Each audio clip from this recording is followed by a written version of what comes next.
administrators. Perfect. Thank you, Amy. Awesome. Well, hopefully everyone can see my screen, this slide deck screen. Let me know if you cannot. But just to reiterate what Amy said, I'm Alex Pastina. I am a customer success manager here with YouScience, and I've been with the company a little over 3 years now.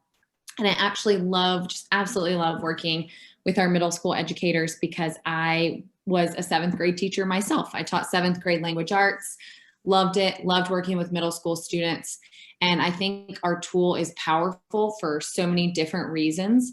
But one thing that I especially love about it is just the sense of self-confidence and self-efficacy that this information can build in our students, especially those that may not be at the top of the class academically. We do want them to know, what their talents are and what they are awesome at and what they can do with those talents. So really excited to be talking to you all today. Like Amy said, I am going to get into the nuts and bolts of the implementation process, what it looks like to roll out Snapshot at your schools and in your districts, and then also how you can use our online admin portal and our knowledge base full of resources to really facilitate the experience for students. So I will be talking quickly. I do want to make sure I get through as much as possible, but you will have the recording. And I do want you to continue to add any questions to the Padlet or the chat box that come up. So let's start with some areas that require some advanced preparation, some things to think about as you plan for your rollout. The first thing that we'll need from every school is our readiness form. This form can be found at youscience.com/ready. So that's something to maybe pull up in a separate tab, or just keep in mind when you watch that recording and you're getting ready to get everything started. We need that form so we can make sure that your account is updated behind the scenes, so to speak. We want to make sure you have admin access and any other staff member in the building has admin access if they need it as well. The form also lets us know when you plan to get started so that our support team can be ready to help you out if any questions do come up throughout the implementation process. So that readiness form is really important. The other thing that we suggest and highly encourage is that YouScience Snapshot point of contact at the school. That might be you, might be a colleague of yours. We call them the ambassador. That's really the point person that we would be able to reach out to if we need to. We highly encourage that person to take Snapshot, and we encourage all of you actually to take Snapshot as well if you haven't already done so, just to get a real sense of what those brain games look like and what the full results profile looks like for you as well. That's going to help you as you set that expectation for students and as you start to get them really excited about what they're going to get out of Snapshot. We do encourage you to book some computer lab time or maybe some classroom time in advance before your rollout. So we typically recommend about a little less than 90 minutes for that implementation, and that 90 minutes includes a results walkthrough session. So it takes students a little less than an hour to complete all of their brain games. That's 5 aptitude brain games and then the interest profile at the end. However, all of those brain games are short. They're about 5 to 8 minutes long, and you can chunk the assessment. You can give it to students on different days and different class periods. So you can break that up over the course of a couple of days. The important thing to remember with that is that students should log out in between those brain games instead of directly in the middle of one of them. So that takes a little bit less than an hour. And then the results walkthrough session usually takes at least 20 minutes. And it's really important to make sure you're setting up either a one-on-one session with students or a large or small group walkthrough, just so you can make sure you're facilitating those discussions, answering questions students have, explaining some of the aptitudes. They're definitely going to need some guidance as they start to explore those results. So the walkthrough is really crucial. We have a technical requirements document that we recommend submitting to your IT department before you get the ball rolling. This just makes sure that students can access our website at school. Of course, if students will be taking Snapshot virtually, that document is not as important, but it is important to make sure that they have a computer to take their brain games on. So that can be a laptop, a desktop, it can be a Chromebook, but the brain games cannot be taken on a tablet or a mobile phone. And then finally, if students have access to the most recent Google Chrome browser, that is just going to be the best browser for them to use. Alex, Now another, yeah. Alex, the question in the chat was, are the brain games based on time speed? Thank you for asking that. Yes, the brain games are timed, exactly. Yes, and so some of them measure accuracy, or they all measure accuracy, but they also measure speed as well. So students will finish the brain games at various different times, but because they're timed, they're not going to be that far off from each other. So it's still going to take the majority of your students around 55 minutes to complete everything. Now, it's important to, Amy mentioned, you know, the different brain games, we all have different strengths. I think such a key part of setting up Snapshot for students is to make sure you have some of your own results that you can pull up and show them first, and talk a little bit about your experience with the brain games. For example, for me, for spatial visualization, that is not how my brain works at all. I really struggle to look at a 2D object and picture that in 3D in my mind. It's not a gift of mine, and that's okay. There's nothing wrong with that. But if I was still in the classroom and implementing Snapshot, that's something I want to share with my students so they know they are not meant to breeze through every one of those brain games. In fact, some of them might be challenging for them, and that's absolutely okay because we all have our own strengths and then areas where we're not as confident. Now, a big piece of the rollout is creating buy-in, not only with students and with faculty members, but also with parents and the greater community as well. And there are a couple of ways to do this, but some of the best practices and the things that we've seen work really well for other districts is, one, to get as many faculty members as possible to take Snapshot for themselves if they want to, just to see how awesome it is and just to be able to have those conversations with students about their own results. You can send out that link at the top of the screen there, youscience.com/request, and staff members can fill out that form. It comes to our support team, and our support team sends out an invitation to take those brain games, typically within a business day or so. We also have some templates, and I'll pull up the page where you can find these templates. You can send an email blast to parents and guardians about a week prior to kickoff. Make sure that they know their students will be taking Snapshot so they can have those conversations at home as well, and that they can expect their students to be talking about it. You could possibly introduce Snapshot at a parent night, promote it on your social media channels, or make announcements about it over the PA system. Whatever you can do to build that excitement and anticipation with students so that they get really pumped up about taking it. Now, speaking of those templates, especially for social media messages, emails, call out messages, we do have a website where you can find all of these great communication tools. It's right there in the top left, right under the title. It's youscience.com/school tools. So on that webpage, you can find digital implementation resources if you will be getting some of your students or all of them started virtually. You can also find, social media templates, email templates, a flyer, just anything you might need to spread the word about Snapshot and make parents in the community aware of it. I do see a question here about parents. Can they take a sample test? They are able to purchase, they can purchase Summit. They can purchase the high school version online. We do have that available. It's $29, but we don't actually, we allow any staff member in the district to take it, but that's not something that we specifically offer to parents. Of course, we encourage them to sit down with students and go over those results together. We have a specific parent page as well, and I highly recommend sending out a link to that parent page when you communicate with them. That parent page contains frequently asked questions and also conversation starters. We know, especially if students are completing Snapshot at home, having that parent engagement is key because, again, they need some guidance as they start to explore those results.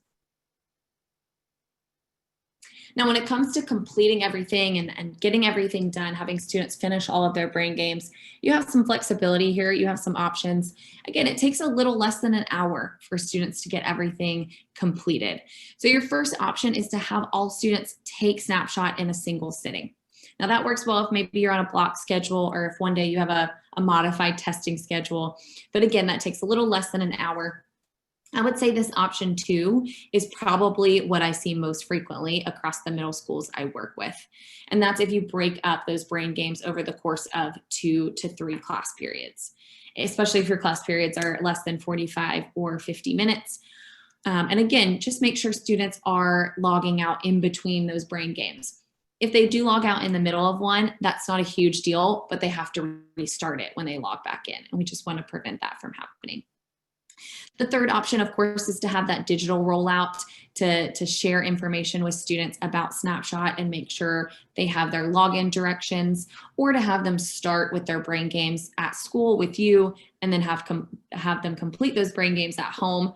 If you do go that route, just make sure to give students a concrete defined due date to have it done by. Now, we do have some best practices for our students with learning differences. We don't offer accommodations for Snapshot by design. We want to get that true picture of the student's abilities in the workplace where they likely will not have those accommodations. But we do have a couple of best practices here for students with learning differences.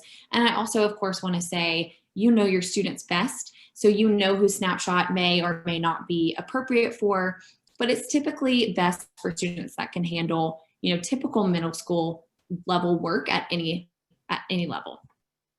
So the first option here is to have students break up the assessment over an extended period of time. So maybe 1 to 2 exercises per day. That helps minimize their fatigue and that information overload. You can read the instructions for each exercise individually out loud or maybe in a proctored environment. We also have read aloud directions in our knowledge base if you'd like to utilize those. Students will go through a series of practice questions before they actually start on each brain game. So that's a good time to check in with them, make sure they understand what is expected and how to complete the questions in that brain game. And then if possible, other methods to minimize distractions like using noise canceling headphones is an awesome possibility as well. Now, I do work with multiple districts across the country that use Snapshot results to help write student transition plans, especially as they're transitioning into high school and then later to adult life. So I encourage you to think about using some of those components from Snapshot to work on those transition plans for your students. Now, when it comes to reviewing those results, again, you have options here, and this is just based on what works for you, what works for your classes. But I recommend at least 20 minutes or so of a results walkthrough session. In our knowledge base, Amy mentioned we have worksheets, we have lesson plans. You can give students some of this material after they complete Snapshot to complete at home before a group walkthrough so they can start to process some of their results and read through them, or maybe in lieu of a group walkthrough, depending on what time allows. You can also break out students into small or large groups, maybe have a teacher or a faculty member walk a certain set of students through their results. I really like this option because it does give students a chance to have good conversations about their results and their career cluster matches and get excited about having those discussions. And then your third option, of course, if time allows and if you have the resources, to have some one-on-one sessions with students to discuss with them and advise them. That's a great option, especially if you have students that are maybe choosing CTE courses for high school or choosing electives, other high school courses. They're not sure what they want to go into. Consider using those Snapshot results to help them make some of those decisions based on their natural strengths and their interests as well. And we will take a look at our insights tools, which are the summarized reports that you can pull from your admin portal to take a look at each student's best fit clusters from more of an overview, a summary view. All right, so let me double check on those questions before we move on to that admin portal and make sure I'm not missing anything here. Awesome. Okay. Thank you guys for the questions so far. Keep those coming. Let me pull up the admin portal and show you what this looks like. All right, so the admin portal is the place where you'll be able to track student progress, get students started, view all of their results exactly as they would see them, and more. So I do want to kind of walk you through the navigation. This is a lot of information here. It's fairly intuitive and user-friendly, but again, know that there are resources in our knowledge base to give you a refresher if you forget how to do any of this, and then Jim's also going to send out the recording as well. So when you log into this admin portal. And remember, you get access to the portal once you fill out that YouScience readiness form. That kind of lets me know, or lets our support team know, hey, these people need access to the admin portal for this middle school. So once you get your access set up and you log in, you're going to be taken to this main landing page. It's going to welcome you in here. And you have a couple of options here. So you can access your admin dashboard from here. That's probably where you'll go most often. You can also access our knowledge base, which is where you can find resources for your rollout, your results walkthrough sessions, again, those lesson plans, tutorials, more validity information, and just really anything you could possibly be looking for is in our knowledge base. So I'll show you that in just a moment. And then you can also access our insights tool from here, where you can pull those career cluster reports. And we'll take a look at that as well. If you haven't taken Snapshot, you'll have the ability to take it from your admin portal login if you haven't done that. Or once you get your admin login, you may have already completed your brain games, so you'll be able to explore them from this page as well. Now, one important note here to keep in mind, because this is not something that you might know to do when you get your invitation to take Snapshot, but as you're filling out the bio portion, we ask students a couple of quick questions in that bio portion. We ask them for their grade level. So when you're filling it out, it's up to you, of course, but I think it's really important for you all to take snapshots specifically so you can see exactly the brain games your students will be experiencing and what those results look like, as opposed to Summit, the high school and up version. So when you fill out that bio, make sure you select that you're in 7th or 8th grade in order to get the snapshot assessment specifically. So that's a little trick there. You kind of have to pretend to be in 7th or 8th grade. You'll still be able to access your admin portal, no problem, but our system, it serves you up the correct version of the assessment based on your age. Now, I will project that request link that I showed just a moment ago at the end of the training today. So don't worry, that request link is where you're essentially filling out the form to ask for an invitation to take it. So I will project that again, don't worry. So let's go ahead and click on our admin dashboard so you can see what this looks like. So you're going to be taken automatically to this "What do you need to do today" screen. And anytime you need to get a student started or maybe reset their password, because we know our middle schoolers are going to forget their passwords, take a look at their results, check on their progress, this is where you're going to go. Now, if you work with one school specifically, you will just, you won't have this drop-down menu in the top left corner. But if you do work maybe at the district level, or you work with multiple campuses, you'll be able to click on this drop down in the top left and toggle back and forth between the different campuses you have access to. So I'm going to click on our demo middle school, or YouScience middle school as my example here.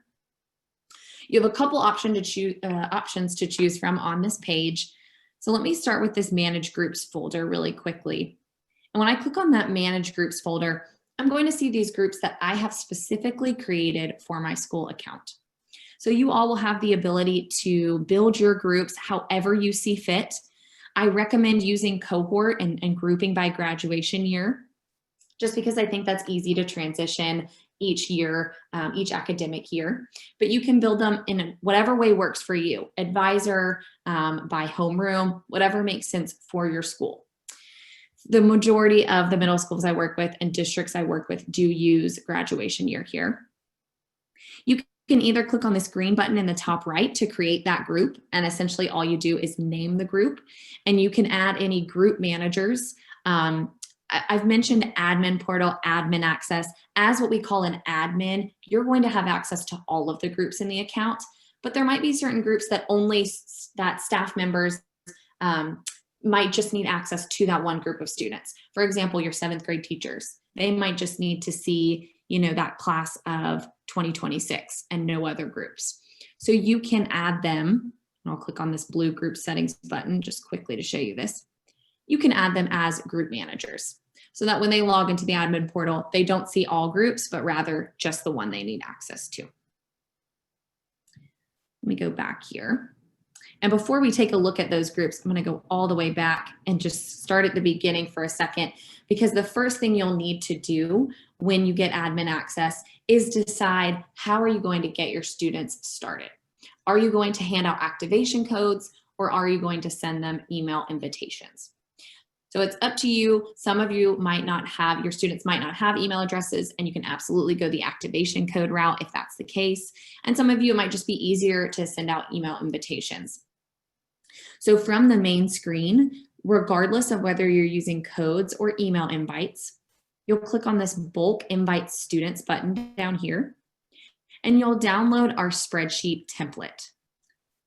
So let me go ahead and show you what this spreadsheet template looks like. And I just ask, when you download this template, don't mess with any of the headers along the top of the screen there, because when you go to upload that completed template, when your students have been added, our system is not going to understand the template if you have changed any of those headers or removed them. So go ahead and leave those as is. If you're using activation codes, what you'll do is the only column here that's required is that group name column. So let's say I'm creating a list of codes for my 8th graders. So if I have my class of 2025, I'll type that in. And actually, let me just go ahead and call this my example group. But you can name it again, whatever you want. And I have my example group. Let's say I need 20 codes for that group. I have 20 8th graders to get started.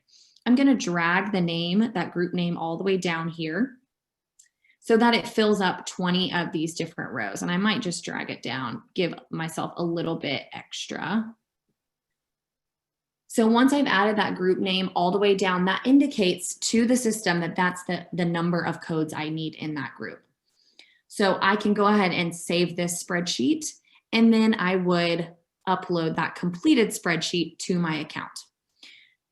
Now, here's the trick, because I showed you that you can create that group by clicking on the green Create New Group button. However, you don't even have to do that step if you don't want to do that step on the front end. If I upload this template to my admin portal and this example group does not already exist, it's going to ask me, do you want to build this example group? So you can bulk upload the spreadsheet and go ahead and create groups and add invitations at the same time.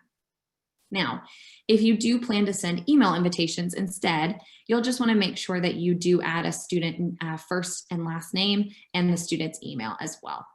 So you don't have to worry about them if you're distributing codes, but you do need to make sure you include this info if you're sending email invites. And the student ID is totally optional. I think most schools choose not to use that, but if you'd like to use it for tracking purposes, you absolutely can. And again, if you added the student names and emails, you would go in here and upload your completed spreadsheet. You'll select that from your computer and click on this upload button. All right, so let me go back for a second. So that's the upload process. Again, we have some videos about that in our knowledge base if you need a refresher at any point. But as long as you download that spreadsheet template and just don't touch those headers, it's a pretty quick, straightforward process. Once your groups have been created, if you ever need to add maybe 1 or 2 students to a group, let's say 2 weeks from now, you upload your roster of 7th graders, but you have a 7th grader transfer in after that. You don't have to go back and upload another spreadsheet. Rather, you can click on Get Students Started here on the left and then Manage Invitations. And for any of your groups, you can click this Invite button in green and just type in the student's name and email address and click Invite again. So you always have the option to add individual students as well. All right, so let's go back to this Manage Groups for one moment. I do want to show you that you have the ability to click this green View Group button for any of your groups of students. There we go. And you'll see some different tabs along the top of the screen there. The Pending Invitations tab is where you'll see a list of your codes or your student names and emails if you're sending out email invitations.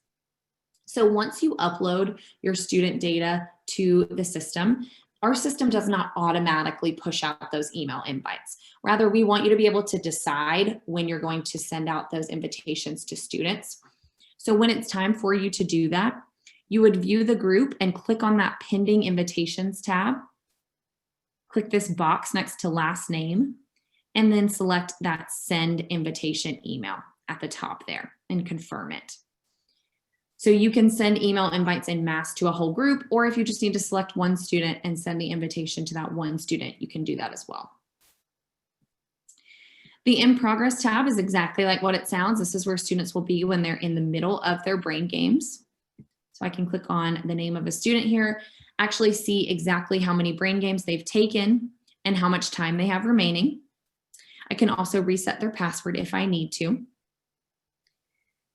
And the Results Ready tab is where students will be when they have completed all of their brain games. They have fully checked off Snapshot. And you can click on the name of a student from here as well and click on that blue Impersonate button.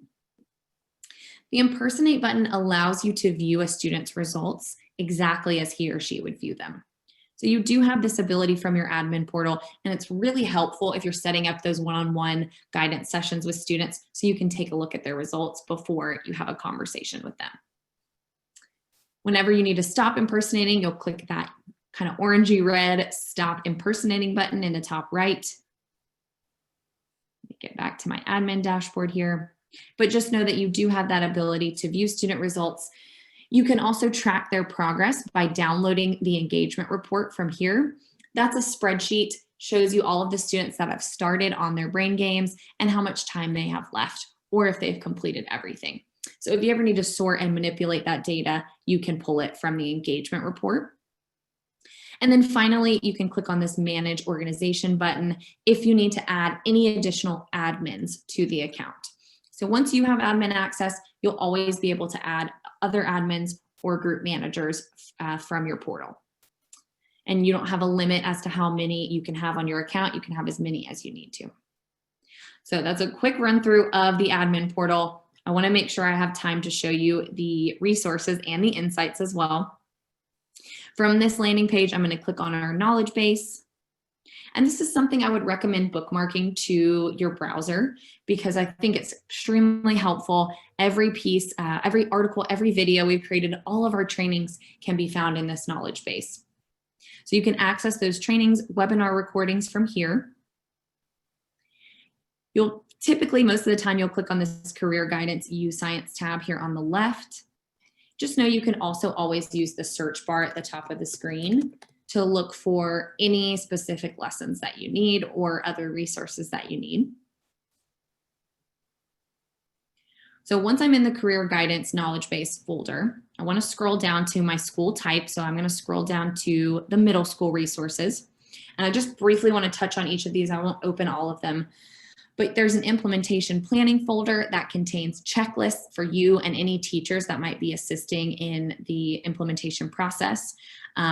There is also that technical requirements document I mentioned earlier.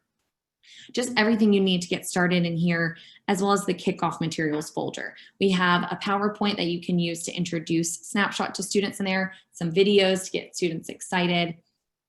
The results walkthrough materials and lesson plans folder, Amy mentioned them earlier. They can be used in conjunction to plan that results walkthrough session.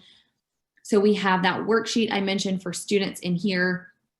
We also have a short video for them that you can send them or show them in your classroom to get them sort of acquainted with their results and help them start to understand them.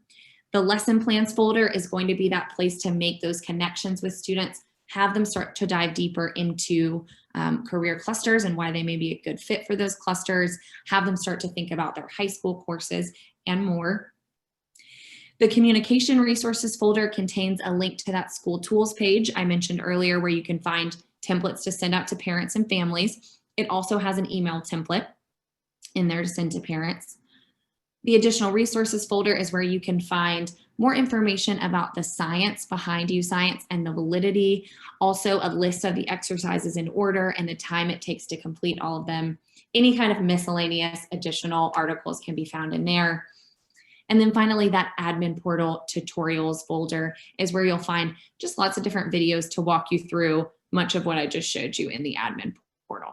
So if you ever need a refresher on, how to add a group manager, how to upload student data, how to pull an engagement report and more, I guarantee you can find it in that admin portal tutorials folder.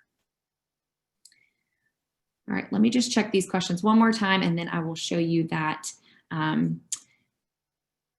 Perfect. Okay, awesome. Thanks, Jim. Let's see.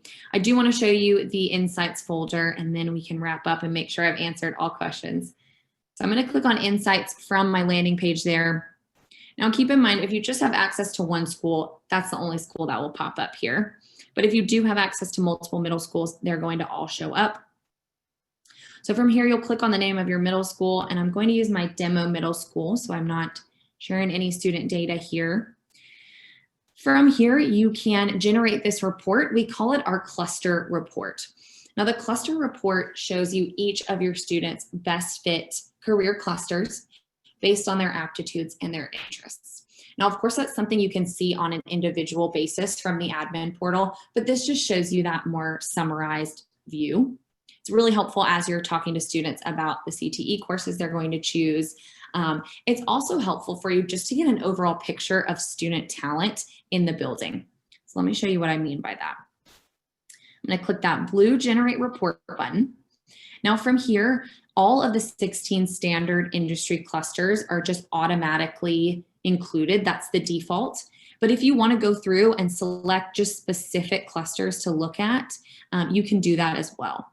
I'm just going to leave it on the default for now, but just know you can filter by cluster in the future. When you scroll down, you'll get to this demographics section, the demographics information for each student or each school rather. So you can look at the gender, ethnicity, and graduation year of your students. And you can see the summary fit data as well. So you'll see a list of those career clusters here on the left. And what's awesome is I can see the number of students that are a strong aptitude fit for these clusters, a strong interest fit, and I can also look at my aptitude to interest fit ratio. So for example, for agriculture and natural resources in our demo middle school, we have 3 times more students that are a strong aptitude fit for this cluster than a strong interest fit. So that's going to be an area we want to make sure we're exposing students to, especially those that have the talents for it. And we're really highlighting that misalignment there between aptitudes and interests.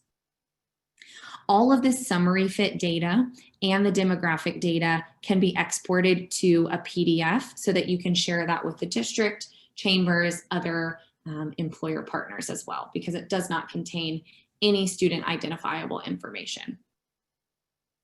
One last thing to show you on this page, if I keep scrolling down, you'll get to the student view and you'll be able to see a list of your students that have completed snapshot and their top 3 best fit clusters based on aptitudes and based on interest. So you can start to have conversations with students about what their strengths are, what that means in terms of CTE course selection and elective course selection. And you can also export this information to a CSV so you can sort and filter that as needed as well. All right, I see some questions have come through, so let's take a look at some of these.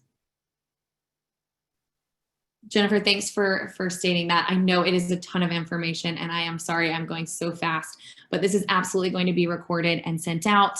And don't worry, we have training videos, webinars, other short tutorial videos in that knowledge base as well, so that you can get that refresher that you need, because I know I'm speeding through this information in the interest of time.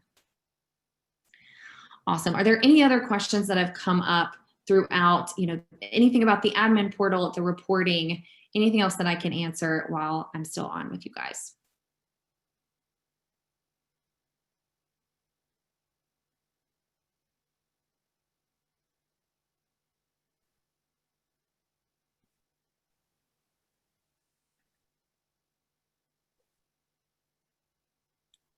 All right, it doesn't look like we have any additional questions unless I am missing something on the Padlet. Been checking that. I think it's what we've been doing is actually adding Those to the chat, maybe. Comments into it. Brian has an additional one, exploring careers that are not in their aptitude area so that they can drive themselves based on their interest through the program, right? Absolutely. That's a great question, Brian. They can explore all clusters and all careers within that cluster. So there's no limits to their exploration. Just those clusters that show up at the top are going to be their best matches, but they can certainly explore any they want. And then we also have a district that students have iPads, so we're going to want to work collaboratively to figure out tech options on that, if you've had that Absolutely. experience with other districts as well. Yeah, I have had that with a couple other districts. And what I've seen in the past work, they've had additional computer, either labs or additional rolling labs that they've had to make use of. So that's going to be your best bet there. I just, it's important for students to have that mouse, that keyboard, and also that the biggest screen that they can. An iPad typically doesn't have a large screen, just so that it doesn't affect the validity of their results if the screen is really small. But just so you'll know, it's a software issue. So just because they have a keyboard or a mouse, that doesn't mean it's going to work on an iPad. It just happens to be a software challenge. So. Okay. So last chance for questions. Anybody that has any? Please, looking for faces, hands waving. Just to add to that, once the student gets their results, they absolutely can use the iPad to explore their results. It's just the computer that they need for taking the exercises. But beyond that, they can even use their cell phones. Actually, if you pull up your results, once you take YouScience, you can pull them up on your own cell phone. It populates very nicely as well there. And we will discuss this a little bit later and ongoing, but ODE is working with all the project coordinators to create a Google folder system that supports all your work. As resources come up, as questions or answers, these things will continue to populate that, and we'll be additionally using the Oregon Open Learning platform as that resource that you can always reach into from wherever you are for information and support. So continue to put the questions out there because it gives us more to put on our checklist for follow-up. Don't hesitate to do that either in the Padlet or the chat. We're capturing all of those. So a huge thank you to Amy and to Alex from YouScience. Thank you so much.